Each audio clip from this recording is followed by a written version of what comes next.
Welcome to Pindar Poetry. We hope you learned something new. In this video, I will show how to change Nissan Altima license plate light. Start by opening the trunk and locating the light housing, then remove the screws holding the lens. Gently pull the housing free and unplug the bulb connector, keeping track of any clips. Replace the bulb with a matching type, reconnect the plug, secure the lens with screws, and test the light to confirm proper operation. Make sure you have the right tools before you begin.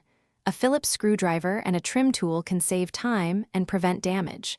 Verify the replacement bulb matches your Altima model and desired brightness, and keep gloves handy to avoid skin oils on the bulb. Work with the car off on a level surface and set the parking brake. Having these basics ready makes the swap quick and stress-free. If you're finding this guide helpful, please subscribe and like to support more practical car tips. Quick recommendation: grab Little Tree's black ice to keep your ride smelling great after working on the trunk, a small touch that makes driving nicer.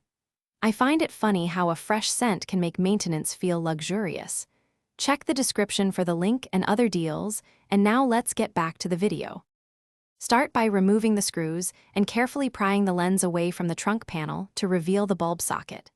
Gently pull the old bulb straight out and insert the new bulb with a firm, steady push until it seats properly. Reconnect the wiring harness and turn on the lights to verify the replacement works, then reattach the lens and tighten screws. Finish with a final check to ensure everything is secure and illuminated. Thanks for watching. Consider subscribing if we helped you.